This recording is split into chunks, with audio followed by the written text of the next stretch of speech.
Hello दोस्तों, आज जिस स्टॉक की हम बात करने वाले हैं लैंसर कंटेनर लाइन दोस्तों, जिसका अभी शेयर प्राइस आप देख सकते हो 12 रुपए के आसपास चल रहा है।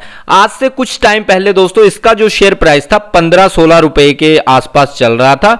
मार्केट में गिरावट होने के कारण अब इसका जो शेयर प्राइस है वो 12-13 रुपए के आसपास चल रहा है। दोस्तों जहां पर जो जितने भी एफआई थे ना इस स्टॉक में, इस कंपनी में इन्वेस्ट करके बैठे हुए थे, वो सभी के सभी फॉरेनर इन्वेस्टर दोस्तों जहां पर आपको माल चिपकाकर ऑलरेडी इस स्टॉक से निकल चुके हैं। और जो उन्होंने बेचा है ना, वो खरीदा किसने है? वो रिटेलर ने खरीदा है भाई, हम और आपने। ठीक है, और बेवकूफ कौन है? रिटेलर तो है भाई बेवकूफ, और कौन है? इस स्टॉक में भाई काफी तगड़ी गिरावट हुई है और काफी लोग इस स्टॉक में, इस कंपनी में फंसे हुए हैं। किसी ने भाई 12 रुपए पर अभी लिया है कि भाई अब बहुत गिर चुका है, किसी ने भाई जहां पर ले रखा है 13 रुपए के आसपास, 14 रुपए के आसपास, किसी ने भाई 15 रुपए इस पे लिया हुआ है, किसी ने भाई जहां पर 18, कोई 24, कोई 25, कोई 30, कोई 35, कोई 40, कोई 50, और इसका जो ऑल टाइम हाई है वो 108 रुपए का है। और जो कंटिन्यू दोस्तों देख सकते हो ग्राफ पूरी तरह से नीचे आया है। अब जहां पर क्या हो सकता है, देखो सबसे पहले आपको समझना है कि स्टॉक का पीई जो है वो माइनस में चल रहा है। ऊपर से ये जो टैरिफ वाला पंगा चल रहा है इसको ज्यादा इंपैक्ट डाल रहा है। ठीक है, 310 करोड़ का मार्केट कैप बच चुका है और आरओई भी माइनस में चल रही है, अर्निंग पर शेयर भी माइनस में चल रहा है। इंडस्ट्री पीई 44 की है और पीबी 0.64 का चल रहा है दोस्तों। ठीक है, तो फंडामेंटल की अगर हम बात करें तो काफी खराब फंडामेंटल मुझे देखने को मिल रहे हैं। किसी को अगर अच्छे लग रहे हैं तो वो उसका कुछ अलग रहेगा, वो बात अलग है। बाकी दोस्तों जहां पर कोई भी आपको बाय एंड सेल की रिकमेंडेशन नहीं दी जाएगी, टोटली जहां पर वीडियो एजुकेशन पर्पस के लिए मैं आपको बता रहा हूं। ठीक है, जहां पर बाय एंड सेल की कोई भी रिकमेंडेशन नहीं है, तो एजुकेशन के लिए ही देखना। दूसरा है दोस्तों जहां पर रेवेन्यू कंपनी का लगातार पहले बढ़ रहा था तो शेयर भी बढ़ रहा था, अब जो है आप देखो लगातार जो गिरावट रेवेन्यू में देखने को मिली है लगातार, और इस गिरावट के चलते एफआई इस स्टॉक से निकले हैं। अब मैं एफआई का डाटा आपको बता देता हूं, ये देख सकते हो आप सितंबर 2025 का सितंबर 2024 का देखो, एक साल पहले का डाटा देखो आप, क्या था? फॉरेनर इंस्टीट्यूशन कितना लेकर बैठे थे भाई? 12% के आसपास इस कंपनी का कुछ 12% हिस्सा लेकर बैठे थे। प्रमोटर कितने लेकर बैठे थे? प्रमोटर 42% के आसपास लेकर बैठे थे। रिटेलर कितना लेकर बैठे थे भाई? रिटेलर लगभग 43% लेकर बैठे थे। ऑलरेडी एक साल पहले से ही रिटेल इस स्टॉक में घुसा पड़ा था दोस्तों। ठीक है, काफी अच्छी रैली थी, काफी भाइयों ने पैसा बनाया और काफी इंजॉय भी किया।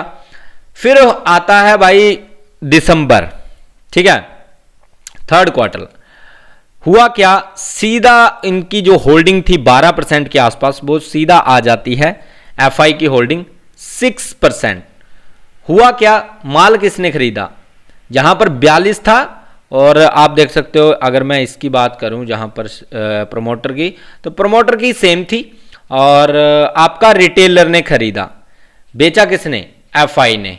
12 से सीधा 6 पहुंचाया, और खरीद किसने लिया? रिटेलर ने, आपने और हमने। ठीक है, जब प्राइस गिर रहा था। अब फिर क्या हुआ? फिर उसके बाद आप देख सकते हो भाई जनवरी 2025 में फिर से माल उन्होंने बेचा दोस्तों, और अब जो माल बेचा रिटेलर ने भी थोड़ा माल बेचा है, और खरीदा किसने? थोड़ा सा प्रमोटर ने दोस्तों। ठीक है, उसके बाद आप देखो प्राइस गिरा और रिटेलर ने और ज्यादा खरीदा, मतलब एफआई सीधा बाहर हो गए दोस्तों। और म्यूचुअल फंड की एंट्री होती है मार्च 2025 में दोस्तों। ठीक है, और एफआई पूरी तरह से निकल चुके हैं। जून 2025 में अगर आप देखोगे तो भाई पूरी तरह से जो क्वार्टरली रिजल्ट आए हैं, टोटली जहां पर रिटेल घुसा है, और रिटेल की होल्डिंग आप देखो लगभग 52% के आसपास पहुंच चुकी है दोस्तों, 52% के आसपास। ठीक है, और प्रमोटर 44 या ज़्यादा कुछ डिफरेंस नहीं है, और 2% के आसपास जहां पर म्यूचुअल फंड ऐड हुए हैं। ठीक है, अब मुझे बताओ किसी भी स्टॉक को अगर भागना हो या किसी भी कंपनी को अगर अच्छी परफॉर्मेंस करनी हो, किसका साथ सबसे ज़्यादा जरूरी है?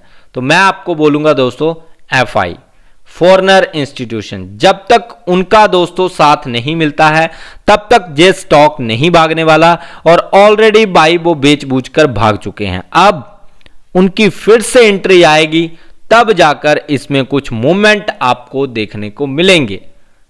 और अभी के टाइम पर अगर आप देखोगे तो अगर मैं मंथली चार्ट आपको बताऊं तो मंथ में देखो भाई काफी ज्यादा डिप भी देखने को मिला इस स्टॉक में। अभी मार्केट गिरा था तो इसने काफी लोअर लेवल के आपको जो है लेवल बताए थे दोस्तों। ठीक है, और मैंने आपको बोला भी था अगर ये लेवल टूटा तो बाई कहीं ना कहीं ये जा सकता है 8 रुपए के आसपास। ठीक है, तो 8 रुपए का या फिर आप मान लो 6-7 रुपए, 6 रुपए के आसपास ये स्टॉक आ सकता है भाई।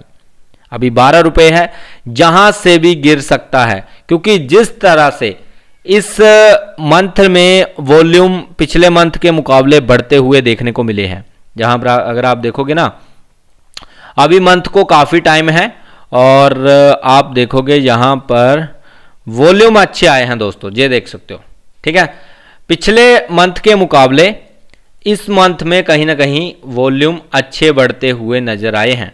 ठीक है, और इसको क्रॉस कर चुके हैं, और ये वाला तो जहां तक अगर जाता है वॉल्यूम तो बाई फिर 8-10 रुपए के लेवल भी आपको इस स्टॉक में देखने को मिलेंगे। ठीक है, हाँ कोई जब तक बड़ा प्लेयर नहीं घुसता है, अगर बड़े प्लेयर की एंट्री होती है, और अगर मैं सपोर्ट की बात करूं ना तो सबसे पहला जो सपोर्ट काम करेगा वो है दोस्तों जहां पर 19 रुपए। जब तक 19 रुपए से ऊपर क्लोजिंग नहीं आती है मत सोचना कि प्राइस बुलिश है या स्टॉक बुलिश हो चुका है, जब बड़ी बाइंग आ चुकी है।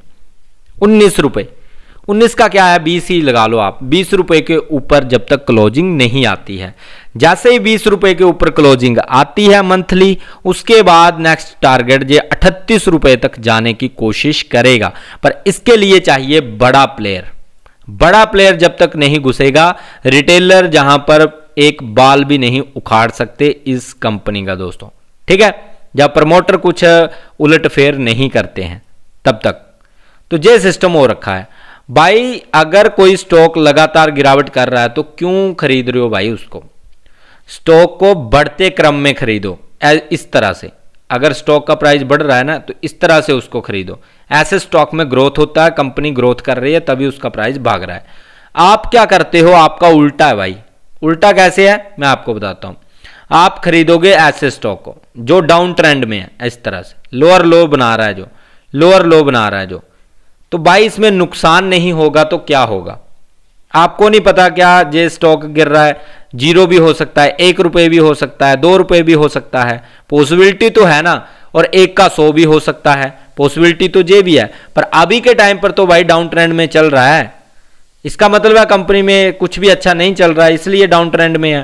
तो ये आपको देखना चाहिए और सोचना चाहिए। अब जहां पर देखो पूरी तरह से डाउन ट्रेंड था, जहां से मार्केट गिरा, एक छोटा सा पुल बैक, उसके बाद फिर पुल बैक, फिर एक छोटा पुल बैक, और अब फिर से गिरने की कोशिश कर रहा है दोस्तों। ठीक है, तो यही सिस्टम हो रखा है। बाकी तो भाई मैं तो आपको हमेशा सजेस्ट किया है कि अच्छे से काम करो तभी बात बनेगी भाई। ऐसा पैसा मत उड़ाओ, नहीं तो कुछ भी हाथ नहीं लगेगा। बाकी अगर वीडियो अच्छा लगा है तो लाइक जरूर कर देना और चैनल को सब्सक्राइब भी कर लेना। अगर कोई अपडेट्स आती हैं या फिर कुछ भी होता है इस स्टॉक से रिलेटेड तो मैं वीडियो डाल दूंगा, आपको सब कुछ पता चल जाएगा। मिलते हैं नेक्स्ट वीडियो में। Bye guys, take care.